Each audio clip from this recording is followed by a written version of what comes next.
Yeah, so you're here for your Kickstarter, the Living a Fantasy. Yep. Um, let's talk about that for a little bit. So how did you come up with the concept for that comic? Uh, I came up with the for one of my classes in my undergrad because I majored in illustration. One of my classes was uh, illustration, and he wanted us to anthropomorphize like a character. So I came up with this guy who's like the main character. So this is Otis the Owl Wizard. So it's an owl. Basically, for my illustration class, I did like a short comic, and it was a wizard messing up a spell, and then his pet owl, Otis, gets the wizard's body and powers. So that's how I came up with like the original kind of like premise, I guess. Mhm.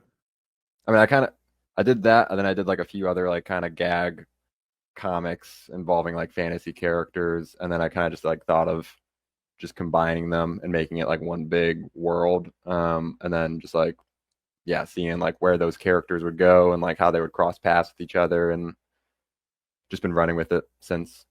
For sure, for sure. I'm gonna pull up the comic right now so we can look at those Okay, sweet. pages right now. I mean, when I was looking through it, I got that feel from it too. I could tell that they were doing like shorter, like one off, like 2, 3 page kind of like gag kind of comics, but then you Yeah. grew it as you went. So like the first page right here, you see like the wizard Yep. character, and he is like looking, trying to do all the spells. Pretty much just everything you were just kind of talking about. So you did this during class. Yeah, I did this for one of my classes. And yeah, it's honestly like weird thinking about it because like it was just for like an assignment, like a one off, and I kind of just like kept kind of going back to that idea. I don't know, I liked the character design, so I just wanted to do something more with him. And yeah, I used to do like a bunch of like gag comics on Instagram, just like short, quick, like yeah, comics. And yeah, I don't know, I just thought of like doing that, doing that kind of like format, just like quick stuff, and then yeah, once you do like a few of those, you can kind of like build up a full issue. Okay, yeah, yeah, I see it here with the wizard thing. I saw the story you're talking about with like he zaps his head and kind of messes the spell and makes the character Otis, which is funny. And then this moves on to this like Dracula. It's kind of you went and kind of subverted all of these like fantastical characters into like making them into like a funny thing, like you're saying, like a gag where you play on the tropes right here with the vampire. Like the girl was like, he has to ask her to invite us, asked her to invite him in. She's like, that's very presumptuous. You think you're gonna come inside my house? And he's like, oh, Yeah, he's like kind of like a self-confident, conscious Dracula. yeah, So I think it's kind of funny how you did that. Where does that is that like a natural thing for you to kind of like lean towards humor, or is that something you really like a lot, or how does that come yeah. about? I mean, I've always liked like humor comics. I don't know. I feel like when I'm doing them, I always like, especially when there's like a short thing. I feel like it's easy to try to think of like a punchline, and that can just be like the end of the comic. Yeah, I don't know. I feel like I always just try to lean into things that make me laugh or make like the people around me laugh. Like while I'm doing these, I can like show them to my fiance or like my brother or whoever, and Mhm. just make them laugh, or post them on Instagram and hopefully get some people laughing. Yeah, this one right here is my favorite one with the leprechaun. He doesn't have any money because he spent it all on, and it's like investing in his art and stuff. Too And I love how real. you have the Red Robin Hood character, like she's just like out here just stealing from everybody, which is I think is Yeah. pretty amazing concept you came up with. But yeah, you're definitely like Oh, subverting thanks. all of, like the fantasy tropes, and I think it's pretty interesting. And then when you start serializing it, because I read the first like 2, 3 books, I was reading through it pretty quick. I was like, this is pretty interesting how you start with all these gags, but then these are kind of like seeds that you ran with as you went on with the other like stories as you started making a more serialized thing. So Mm. what made you go from just doing the gags to like, okay, I want to do this as like a legit uh series? Uh, I I'm really inspired by for this series by Terry Pratchett's work. And I don't know. I just remember I was like driving home from work one night, and I like I knew I wanted because the first like comic series that I did was Turtle Man. That was like my first like graphic novel series, and I wanted to do something different. Like I did like because that one's like a superhero thing, and I knew I wanted to do something different, and I already done like gags of these, and I just like thought like, okay, I'll just like put them together. I'll just like because I had Mhm. enough to do like I think half of like the first issue, and then I was like, okay, I think this is like when I had to actually this moment is when I was like, okay, I'm just gonna like go back and like try to fill this out a little more, get it to 22 pages and then print it out, and then yeah, I just kind of thought like I'll just keep going with it. I'll just see like how far I can take it. It seemed pretty seamless too. Like it seemed like even though you might not have had it all thought out, you seamlessly like put it into the story as you went on. Like everything that kind of happened these first issue became bigger points later on in the book, and they all kind of cross paths. Like with the werewolf character, who was kind of like just one off gag character, who becomes a point of contention in the book later on. And Yeah. same thing with the owl switching places with his master, and he's trying to Otis is trying to go find him and figure Mhm. out. And I haven't got to the part where he finds him yet, but I know that happens in the books. So like it's great that you were able to do that. Like that's really like a testament to like your writing skills for sure. And I love the style Oh, as thank well. you. It kind of reminds me of like Adventure Time to a degree, Yeah. like Pendleton Ward. I think it's Ward. I think his name is. Um, so I think it's really, really, really dope, man. You went to art school? Yeah, I went to uh Central Connecticut State University for my undergrad. I did like a few different things. I was majoring in like writing, and I didn't really know if I wanted to do that. And then I did like graphic design for like a couple semesters, and then I changed to illustration by the end of it. So I kind of like did like a few. I feel like it all kind of like helped me with like doing stuff like this now. Like it was like I just kind of picked up things from like each of those from all of those classes. Okay. Yeah, yeah. It definitely comes in like in hand when you like learning how to write and then draw at the same time. It's kind of what I do. I learned like I'm just learning to fly to write, and especially when I started like my channel, it was on Mm, my main channel. I do a bunch of video essays, so I'm essentially just writing a college style essay every other week. So doing those type of writing, doing the research, it helps translate to like when I write for comics. And yeah. writing's always been like a natural, easy thing for me because I like stories and stuff like that. So it's not like that hard. It's just more making it concise to make it make sense. I think Mm, my yeah. biggest problem is like planning it out properly, especially with the comics. Like I'll like impromptu change stuff up as I'm going through, which is kind of an annoying thing that I do to myself. So like I'll have in my mind, okay, I'm gonna do a comic that's gonna be 24 pages, and then it ends up being 36 pages because I want to add extra shit in there, or like Yeah. stuff like that. But so those first couple of like gags issues, those were on Instagram. Yeah, I did well, yeah, like the first half of this one were like gag stuff that I would post on Instagram, like the leprechaun one, the vampire one. And like I would like kind of zoom in on each of them and like crop it so like it would work for like the scrolling feature on Instagram. Um, and then I mean honestly I post like all the pages on Instagram. I try to like just I don't know, I don't really care about like I should probably put them on like Patreon or I mean, Mhm. now that I have it like as a book, like if you want to back it on Kickstarter, that'd be cool. Anyone watching. But I always try to like make it available. I just like when people are able to read it. Yeah. And also going back to your point too about like writing and like changing stuff up. I feel like that is like something I've experienced too, but it's nice like since we both like write and draw our own Mhm. comics where like we kind of have like that freedom to like change stuff if Do we what you want want. to. Yeah, like I mean if it was like someone else drawing it, I would feel kind of like bad if I like wanted to change it like last minute where I had like a better idea and I was like, Mhm. okay, actually we have to change like this half of the comic. Yeah, I don't know if I could see myself collaborating with somebody just yet because I just feel like I have so much stories that I want to tell personally. And so like I don't know if I would have wanted unless it was somebody unless we like built it together and it was Mm, more like we're both kind of writing it and both kind of doing this stuff together. Even like with the art, like if I was just writing as another artist, I would have to like really find it in myself to like leave it in their hands because I don't want to be like an overbearing person to like, oh no, I gotta, no, maybe this will work better. Like I yeah. would want the artist to kind of just breathe. But yeah, I mean, that's why I just wanted to teach myself how to draw and write and do all that stuff on my own, so I don't have to worry about that. And I mean, I like drawing just as much as I like writing. Probably like writing, drawing more. I started forcing myself to like to love to write and stuff like that, and then doing it for the YouTube. Like I said, just kind of getting those reps under my belt just made it easier and easier. And then it's just got helped me with my comics. Like the YouTube in general has kind of helped me with doing the comics and stuff like that. But let's talk about the Kickstarter. What made you like? So when you started off with the comic, like you were doing prints on your own, or how was that going? What were you Yeah, doing? so the first series I ever did was Turtle Man.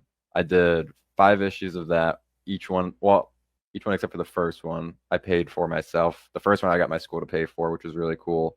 Mhm. And then yeah, for the first one of this one, or no, the first two of this one, I did the same thing where I just paid upfront just to like print it myself. And like I mean, I think you've done that too, right? Like, Mhm. yeah. And usually I can make like enough back where it's not like a terrible loss. Like usually I pay like depending on like how I would sell it back to people. Sometimes I would only lose like $20 or like $40 at the most. But I it's not like something I want to like always do. And I was talking to the people at Apollo City Comics, and they're all great people. I met them at like uh, IC3, and I knew them beforehand, like online. I met them at Bix Brooklyn, and I just really liked them, and I wanted to work with them. And I asked them if they could help me, like, if they wanted to work together, because they have like a ton of experience doing Kickstarters, and I have zero experience doing Kickstarters. Like, I feel like I was like, because I've always seen people do Kickstarters, and it seemed like that's like the way to go, especially like Mhm. for like an indie creator. But yeah, so they helped me out quite a bit. So thank you, if anyone that's watching, thank you, Apollo City Comics, for Are they doing those. like a publisher, or are they a comic shop? They're a publisher, or yeah, like a indie publisher. They're an Oh, okay. imprint of lesser known comics, which is another publisher. Sounds familiar. Actually, lesser known. I might know them.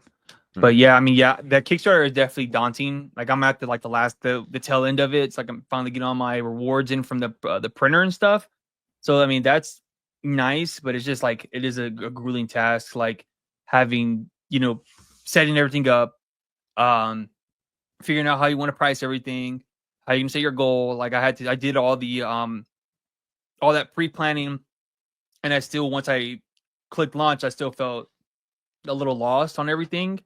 And so, I mean, I like you, I studied a bunch of Kickstarters. I backed a bunch of Kickstarters. I've been backing Kickstarters probably the last like 2, 3 years once I found out what it was. And even before you got on live, I was showing off the Art Adams art book Kickstarter that I backed a couple years ago. And it's Nice. just interesting how like to do that, but it does pay off in the end. Like I'm thinking about it now. Like I have all these books now. I'm gonna be able to sell all of them, and everything I sell is profit, right? And then after that, I'll have extra. Like after I get all of them to the backers, I'm have a bunch of. I'm not a bunch, but like I'm have a good amount left I can sell on my website or whatever, preemptively, maybe at shows or whatever, and that's like profit going towards my pocket instead of me trying to figure out how to break even. Because like you said, I was doing the same thing. I was doing printing out my own books on my own, just like little short print runs for like 20, 15, depending on how I thought about the series and how people how I thought it would the easiest way to sell everything. And then I would probably just break even at best, just break even, And Yeah. then I had one of my books I was able to because I you talked to Brian on the K Fam group, and I'm in that group. And one of the books I was able to have them donate, and I got a short print run of one of my horror comic done. So that was really really nice. It's kind of like a Kickstarter essentially, but just like in the group, I was like, oh, if anyone wants to donate, I'm trying to do a Hmm. print run, and I still sent everybody who donated. I sent them out the books. It wasn't like whatever. It was kind of literally the same thing, just without using Kickstarter. Okay. And that was really cool. And like I got the idea of okay, since this book is pretty much paid for, like all the prints, so I use that as a way to like I do bundles on my website now. So I'll add that one in there. So it's kind of like it kind of evens out like the price points and it's an incentive to like for people to buy more books at a time, stuff like that. I mean, it's all just like business talk and shit like that. But Yeah. um, so like let's talk about some of the like the rewards you got on here, right? So you have some cool words. So you got a digital copy, you get the physical copy, and this is the full book. This isn't just like a singular issue. This is the full length Yeah. um living a fantasy book. So when did you decide okay, now I'm going to try to put it on Kickstarter? Like after you finished it or Yeah, I did. Well, so I did the first 5 chapters. I like same thing. I just published or paid for it myself, published it myself.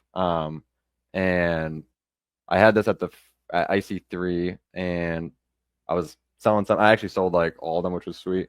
It was like a limited print run. Um, and yeah, I don't know. I feel like just seemed like people were interested in it. Like I'd built enough of a following. And I was talking to Apollo City Comics. They were able to help, and I don't know. I was just like looking for like any opportunities to like get it published, get it like out there, Mm. to a bigger audience. Um, I don't know. I feel like a lot of that stuff like I feel like I like the creative side a lot.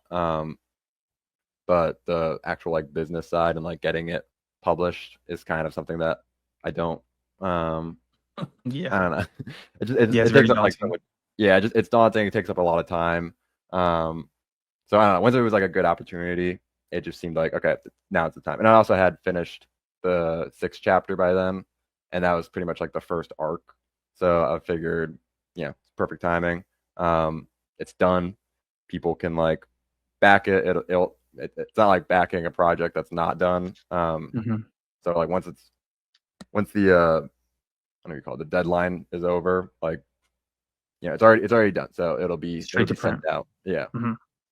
Yeah, that's the good part about being a writer artist as well. Is like you don't have to wait on nobody. You don't do anything. And that was the same thing for me when I did my Kickstarter. It was like I'm already done with the book. I just need your help to get it to the printer, and that's it. And then it'll be Yeah. sent to you.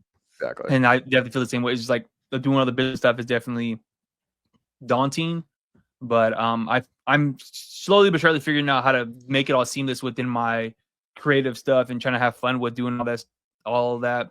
And Kickstarter is another beast in itself, where it's like you don't really know where the money's going to come from. Obviously, you have your people who are to support you, like family and friends and stuff like that. Like I had family help who donated onto the campaign, and I had like friends and people like that. Mm, A couple people from YouTube. I mean, I didn't do like crazy. I think I did like $2,200, a little less than $2,200, which is that's really good. That good. was way more Yeah. than everything. I like gave a bunch of like stretch goals. Like I gave away like this. One of my stretch goals was like a sticker pack, and then my second one was the second issue of AWOL, which I already had it done. So I was just like, well, might as well. Because my initial plan was to do the same thing you did. Was once I get to the fourth issue of my series, just do the collector's edition on Kickstarter. But I changed my mind last minute because I was tabling at a convention. I was like, I want to have the book there for the convention, and um, the campaign wasn't done. I had just finished right before the convention started, so like I would not have had it if I would have waited to print them for the convention. But I did like you did, same thing. I printed some early copies, and they Yeah. sold out at the con. And I was like, okay, yeah, this is gonna do something. And the campaign did pretty good, better than like expected for sure. I definitely got like when I hit the launch notification, I got like hella nerves. I don't know if you got that same feeling Yeah. too. You're like, oh man, I just wanted to. Once it hits its goal, I'm gonna be like, okay, I don't care no more. Da da da. So, I mean, how has it been for you, the emotional roller coaster of doing the campaign? Yeah, I mean, well, I remember, so I was talking to Brandon, who's like in charge of Apollo City Comics, and he asked me, like, or we were talking about like how to set it up. And he said, like, if you want to do like a low stress goal, do 750. And I was like, perfect, let's do that. And then once we hit it like the first day, it was just like, okay, cool, whatever, because that's just gonna cover it. Like, we can Mhm. get enough for the backers, which is all I just want to like try it, see what like Kickstarter's like, and like and work with them. So I feel like we hit the goal first day, and everything since then is kind of just a bonus. And the we had a stretch goal for 1100, which we hit today, which is super cool. So That's all the awesome. backers are gonna get a print done by Carl Bourne. Nice. It's on my Instagram. It's like a beautiful pinup that he did of Otis, which I love. I want to have it like blown up and put on my ceiling. And there's other artists I've been doing pinups, like contributing to it. I feel like it's been like an emotional, like, I don't know like emotion. Yeah, I was nervous like to start just because I've never done it before. Mhm. But it's honestly been just very heartwarming, I guess, just the support and like people engaging with it, and people like doing pinups and fan art, and you know talking to me about it. It's really fun. I like it. This has been Yeah, fun. I definitely the same. Like I just was like super anxious about it. Yeah, I had the same feelings. I was just like, bro, like I just want to get the funds. Da, da, da. Like I had like set up a bunch of like reels. Like I recorded a bunch of them, and posting them. I was trying to get people to go on live stream, like how you inboxed me, and I was just like, Yeah. all these people, like people would hit me back. Some people wouldn't message me back at all, which is like super annoying to me. And then like whatever, I was able to do a couple live streams. I mean, I don't even know if like doing stuff like this necessarily helps a lot. I mean, I think it helps get the people who are already thinking about doing it, or it kind of like keeps it in their mind, like, oh, I'm gonna back this campaign. I'm gonna back this campaign, just kind of so. I mean, hopefully it helps. I'm definitely gonna back it once we get off, because I was reading it and I was like, man, this is really cool. So I'm definitely gonna get my copy in for sure. But yeah, I mean, just Kickstarter is definitely an emotional roller coaster. I went on one live stream talking to this guy's name is Tyler Carpenter. I don't know if you know his YouTube channel is Draw and Talk. He does like live streams all the time, and he's been on Kickstarter for like 10 years. And I was talking to him on the live stream, and he was just pretty much like, the algorithm is so weird and funny, and that the more you're on Kickstarter, the better. Like the more campaigns you do, the more like things you back and stuff, Kickstarter will recognize that you're a serious person on there. You're not just like, doing one-off whatever. And I think it will help push your stuff. Obviously making more money and all that stuff kind of helps. I tried to like I don't know if you did this, but I tried to hype up the pre-launch page so people would like, and because I saw Jim Mahfood do that. That's what he's doing even now with this campaign. I don't know if you know Jim Mahfood is. I know of him, yeah. From Ink Pulp, and he's like pretty much that was his mindset. Is like, oh my god, a lot of people on him, hype it, and then and it helps if all those people that get on there back it like that first day, but if they don't, it's kind of like, well, so out of the people I think that hit the pre-launch, I don't know how many, it was like a small percentage, but it's worth. So I mean, glad you made your goal. That's super dope. And everybody check it out. The link will be in the description of this video and all that. So I'm gonna flip my camera so you can get the drawing if you're ready. Oh yeah. Yeah. So.